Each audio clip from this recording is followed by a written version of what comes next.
Hey, sister. Hey, sister. Join me, Courtney Lewis, And me, Carly Ferguson, in our conversational podcast about everyday situations. You can count on us to tell it to you straight with our own sisterly spin.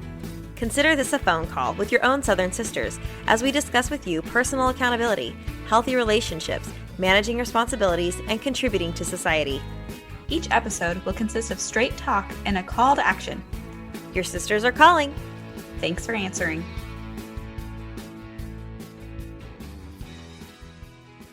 Welcome to Hey Sister. This is episode 15, Double Date. Carly, don't you just want to do the hand actions as we say that?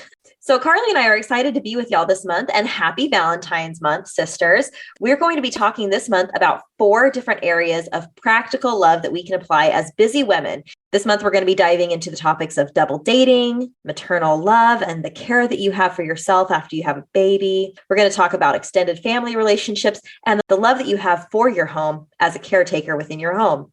Today, Carly and I are excited to dive into the topic of double dating with y'all, as that's something that she and I both feel very passionately about and that we love to do with our husbands because it's helped strengthen our relationship with our spouse, which we believe is the most important relationship that we have on this earth.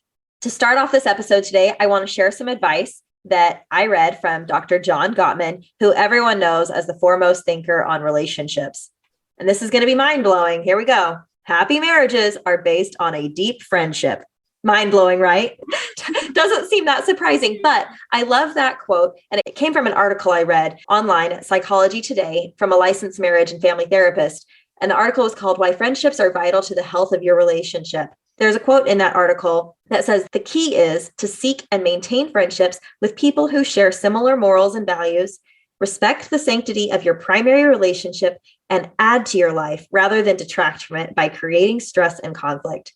Today, Carly and I want to dive into that topic of how to find friends that add to your life rather than detract from it. And with that, let's dive right in. I love that quote because I feel like we want people who help us develop our relationships. When we're getting to know people, we're really building this cast of characters in a way in our own lives. As a husband and wife, you get to expand your social circles a little bit wider than who you might have known before you got married. And so you're sharing these friends, you can reference their personality traits and their life experiences in your own life. And it just helps to build you together, these characters, and you can make jokes and share these experiences. And it just helps to deepen your own bond as well. And it's just so fun to do that. Speaking of casting of characters, Courtney, what are some of the types of characters, the roles that might be played by some of our friends? What are these types? It's funny, as you were saying, cast of characters, it just made me reflect on something that you and I both love as a group date, which a group date in my mind is like a huge party, like group date is more like an event, and a double date is something that's more of like an intimate experience where you get to know another couple out at dinner or whatever. But a group date setting, or this group event that comes to mind when you say cast of characters, is something that you and I both love, which are Halloween or murder mystery parties. And I've been reflecting on different couples that have come to the Halloween party that we throw annually, or that I see when I go to other parties like a white elephant gift exchange or something. And there's a few common themes that I tend to see about couples. And it creates this personality, this profile of this couple that you see when they come to a party, and you can kind of expect something from them. And I know that you don't like to put people in boxes, Carly. I know this is going to probably rub you the wrong way a little bit, but I've seen some characteristics develop between different couples. And so I want to share some of them with you and get your feedback on these couples. And if somebody comes to your mind, or if you're like, hey, that resonates with me, or I want to be that couple, or if I say, could you see yourself as this couple? And you could be multiple couples. So you can you feel like that's me and that's me. That is totally fine. See, and I'd be like, you will be one of these list of things. And Carly will say, you can be all of them. It is a Venn diagram, not a box. Exactly. The first couple that comes to mind is the dependable couple, the couple that you can count on. If you're having an event, they are going to be there. You just can count on them. Another personality I thought of for a couple is the couple that you can count on to bring good food. If you're doing a potluck, there's certain people that you're like, oh, I hope they come. They know how to make great salsa, or they are the people who know how to grill. There's the foodie couple. There's the couple that you can count on to bring the tacky gift. the couple that would go for the tacky gift at a White Elephant gift exchange. That's y'all. That's us. I know. We have been that couple before. Oh, there's the couple that would help clean up. I love these people. To speak a little bit on that cleanup, man, I think when a party ends and I'm doing the final chit chat at the door and somebody's like inside cleaning up, I don't even know who they are. That's the thing. I don't know who these people are. All I know is I go back to my kitchen and the trash has been taken out. And I'm like, who was here? And I like that it's the couple, that there are those that take the initiative and are like, we understand that there is aftermath. Exactly. And I love it so much. And I want to be that couple for other people. But now that I think about it, I don't know that I am. I don't know that I've ever helped clean up at somebody's house. Usually I'm like, got to get back to my kids if I'm at some group date or something. So I do love those people. There are the people that are punctual, that are really great at being on time. They're not going to be late. You can count on them to be there when the party starts. There's also the people that you can count on to be late. Mm-hmm. Yeah. And they're the pre-punctual people. Yeah. So you got your punctual, you're late, and you're I'm like, hey, you guys, I am going to be ready at or 2 minutes after the hour. It does not help me for you to get there 15 minutes early, unless they're the helpful sort. But even still, yes, you have the pre-punctual people and you need them too. They are so excited. I remember when you had a Halloween party and you said, the murder mystery will start at 7 p.m. Don't arrive earlier because I only anticipate one murder going down this evening. I hope people got that with the humor that was intended, but I love it because I think that's true. So if you're the pre-punctual people, maybe just strive for punctual. That's all I'm going to say. Unless you show up and you're helpful. If you're showing up and planned and you know that you're going to be helping and the host knows you're coming, that is a great pre-punctual person. There's the competitive couple. Yeah, we all know those. It's very easy to spot them once a game starts or an exchange of some kind because they've got strategy and they've got determination and it makes it all the more fun. It's funny you say that because I hadn't written this one down, but just you saying that, the strategy and all that, there's the rule enforcer who's going to tell you, I'm going to pull out the rule sheet and we're going to check that. You can always count on them. I think actually that ends up being like half the group. I think there are half of the people that fall into that category who will make sure to reference Google for any questions. There might be the people who also don't listen to the rules and are just oblivious. There's the couple that you can count on that are just engaged and that just go with the flow. There are the peacemakers who are just a calming force in your party atmosphere. Great listeners. There's the couple that is complimentary. They arrive, they're complimentary of the house, they're complimentary of the food, they're complimentary of other people's outfits, other people's families. They're just complimentary all through and through. There's the conversation starters. Carly, I'm sure that you've seen this before, or maybe you're this person, I don't know. But when you've got like an awkward silence, you can always count on this person to be like, who's been on a good vacation lately? Yeah, it's always nice to have those because it's hard to do when you're in the thick of things trying to work on the party itself. So when you see the wallflower being engaged by the conversationalist and everyone feeling connected, it's so great. Yeah, because the host can't start every conversation. So you really do need everybody. There's the person that you can count on to be sarcastic. There's that sarcastic husband. I don't know that I'd even put that as a couple, but there's usually a sarcastic husband in the group who the wife has to apologize for. That's funny. They might have also brought the tacky gift. Exactly. There goes back to that Venn diagram. There's the class clown who's just a comedian going for the cheap, easy laugh.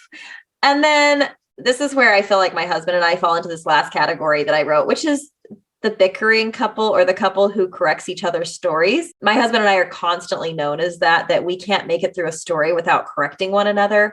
And I think, Carly, I don't know if you would think that you and Steele fall into that category. No. Well, we don't enjoy it. If it happens, then it is something to discuss further at a different time, not in a public setting. We would then try to become the peacemakers of that relationship moment, even if it's like totally benign. We're like, okay, trying to keep the peace. Yeah, Cam and I don't try and keep peace.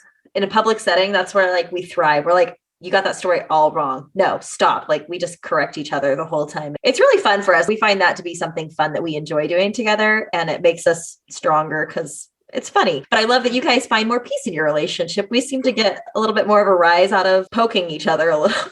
Might get there. That might give us a couple more years. Just or give us a couple more years and maybe we'll try and be peacemakers with each other. I feel like every relationship finds your niche. And that's where it's helpful to go on group and double dates, because it really helps you to find yourself as a couple, because you go into this marriage as an individual person who you have these strengths. But how are you as a couple? And that's what we all have to decide on. So, Carley, what would we say to people? We just had this awesome episode with Hanalei where she talked about how to be a friend, even if you're a little introverted. Do you make deep relationships, or do you make a lot of relationships? How do you find relationships? So what would you tell somebody who's like, oh, my husband doesn't really like to do double dates, or I don't know that we could ever go to a group party, or how do you go on a double date when you don't have a budget? So share your thoughts. Yeah, there are some logistics to any kind of group setting gathering. Someone needs to initiate, someone needs to make a plan for it and follow through with it. And hopefully afterwards have a good rapport that you build from this experience. And so it takes some forethought. And for a lot of people, you might consider yourself extrovert or introvert. Extroverts might find those big group parties to be just fine and they thrive pretty well there. But then you might have those that are good with it there, but might feel more introverted. And so they like those deep connections, those good conversations over time. And so that's where in double dates, you get that opportunity to consolidate or have in that time more conversation. And so before you have more conversation, you can also choose who you want to get to know and do it in these small, easy instances or these small moments, really, that you can build into your month. You could go once a month. You can choose with your spouse how often you want to do it. To your point about budgeting, I think that's a good point to make, because sometimes you might want to do something as a couple that's really fun. I know we've talked before, you said axe throwing was something really fun, and you can talk about that too. But doing it with another couple, where before you felt like spending the money would be kind of hard if it was just you and your husband, you want to share in the experience. And it adds more value. Cam wanted to go axe throwing for a year, and I was like, we're not going axe throwing. That costs too much money, and I'm not interested in that at all. He said, do you want to go on a double date with some friends of ours when they come in town and go axe throwing? And I was like, yeah. Suddenly I'm willing to do it, because I'm like, my girlfriend's going to be there, this couple that we've established a relationship with. And so I'm all the more willing to try something, because even if I don't enjoy it, at least I'm there and having another conversation with another woman while we interchange axe throwing. And so it made it a little bit more fun. But I feel like I'm more willing to spend money on a double date than I am just with my husband sometimes. But at the same time, I also love double dates where you can have people over to your house after the kids go to bed, because then you can alternate getting a sitter. If you want to get to know a couple, maybe you have them over and they have a sitter for their kids, or maybe you're inviting people over who don't have kids. And that's the best way to do it, I find, because we love having friends that are varying ages from us. We don't have to have friends that are in our exact same situation in life where they have young kids who need a bedtime. We love having couples over who have kids that are out of the house, or we love having couples over who haven't had kids yet. And so it makes it nice to play some games together. I did want to touch on something you said, which is, if you have a double date like once a month and try and get to know some couples, we don't have all the time in the world to develop friendships or develop couple relationships with everyone. So I found that there is an unofficial rule that my husband and I have incorporated into our marriage. And this doesn't apply to me personally with my friendships, but it is helpful for me, and it might be helpful to some of you sisters as you try and do some double dates. But it's that we have a 3 strikes and we're out rule. So nothing against you, but if we invite a couple to join us for a double date and they can't come, no offense, but like 1 strike. And it's not like we have a scoreboard that we keep in the back of our minds. We've made an attempt to get to know you, and we want to see if you'll be interested. And if you're not, that's okay, but we'll try a couple more times. And if you're not interested after a few invitations, if you don't have the time to go, or if you say you're going to go and then you cancel, we're not going to keep trying after a few attempts. Or if we do try and we get together with you 3 times, let's say you say yes, and 3 times we get together with you, but it's always us initiating it, we don't want to feel like you're doing us any favors by hanging out with us either. And so that's where I'd say, okay, it's been nice to get to know you, but we'll wait till you take the lead on the next one. And we would be there in a heartbeat if you invited us. So we have this unofficial 3 strikes and we're out, because it helps us to keep our emotional strength where we don't feel like we're putting ourselves out there or that we're wasting time developing a relationship with another couple that might not have time for us. Maybe they're so busy that they don't have time. So we want to get to know as many couples as possible, because that helps us build our relationship. We learn so much from being around other couples. And that's part of the reason we like having couples of different ages too, because we learn from different people in different stages of life. And like I said, I don't apply that in my personal life. I'm very much an open book of, I like play dates with all people. I love ladies' nights with unlimited people coming. I don't like to put a cap on things, but when it does come time for a double date, we will try and enforce a 3 strikes and we're out rule, because we tap out after a few tries because yeah, I think it's just good to be aware that it might just be a phase in their life, but we all feel when we're invited to go do something, it puts the onus back on us that, oh, maybe we'll invite them the next time. And that's what's so great about double dating, is that you can ask somebody else. And if it's not something that they put as a priority at that time, that's totally fine. And you can ask somebody else. I think it's good to remember that we're all just kind of circling, and we'll come back around in a different time in your life, and getting to know these couples that we do get to know, we go back to those friendships that we've built. I'm really glad you shared that point, that sometimes it doesn't work, but on the times that it does, it's super fun. And so what are some fun things that we could do on a double date? What are some ideas to get us excited for planning the next double date in our lives? Well, we've already mentioned axe throwing was one thing that we did recently. I know that there's another thing, Carly, when you and Still came and visited us, we went to Topgolf, and that was fun. I feel like that's a great double date activity. But I will say, I feel like dinner is such a perfect thing to do on a double date. I'm not very creative there. I feel like you're much more creative and could speak more to dinner dates. But like, I mean, on a dinner date, I am not going to be the one to choose the restaurant. All I know is that. I also, especially being new to the area, that's one of the greatest ways that we can get to know the area is by asking the locals, people who have lived here longer, where they would recommend. And so it's also a good stepping stone into getting to know them. It's a good way to have a comfortable conversation over food. And that's just base level. So if you are not knowing what to do, you can do that. But like you mentioned, you can also do something at home after the kids go down. You can be creative with the location of the date and what you do. Doing games is always really fun, and you can vary what kind of game to the couple that's coming so that you can get a different kind of experience.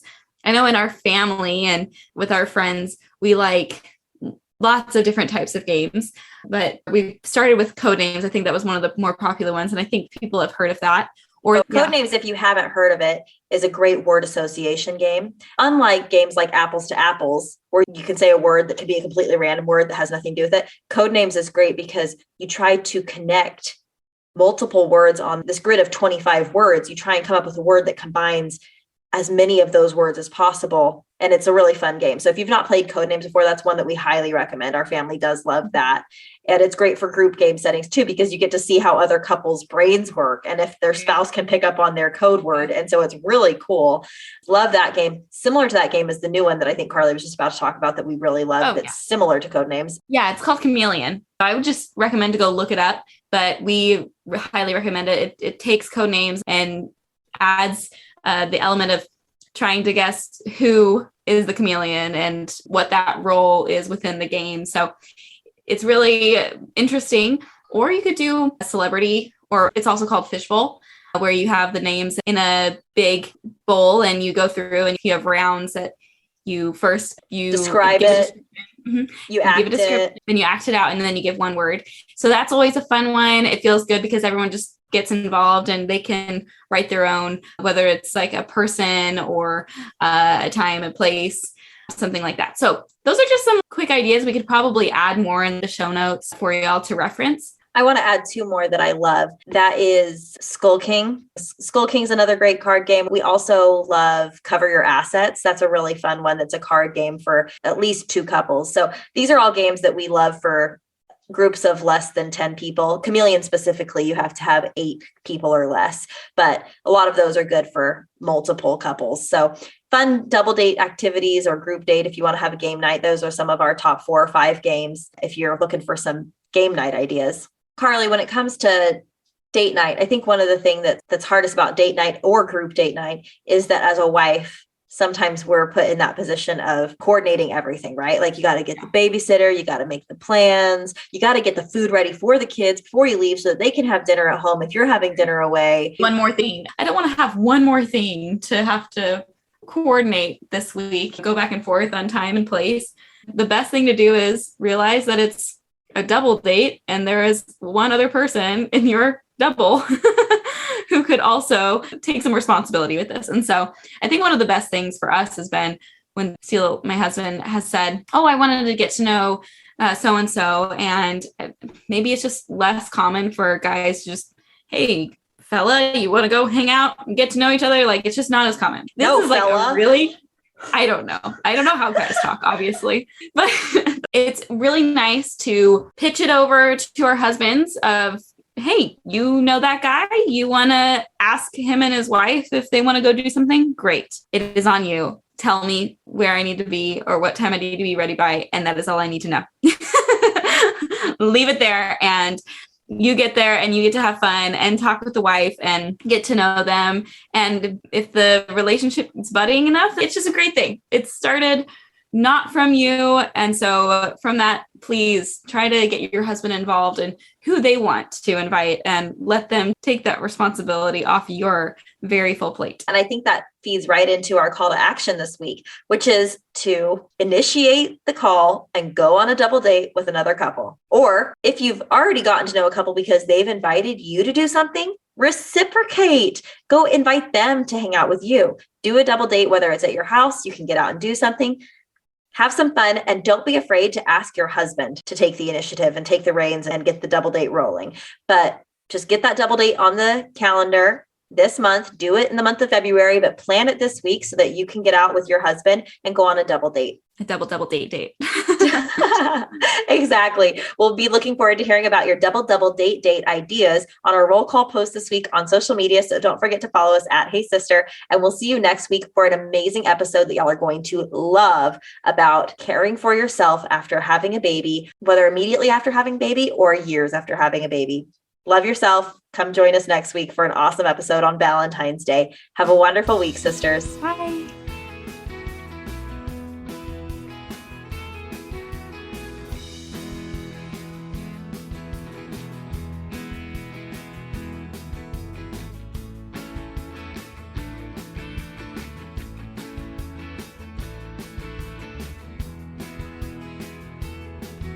Hey, fella, you want to go hang out and get to know each other? Like, it's just not as common. This is like fella. Really? I don't know how guys talk, obviously.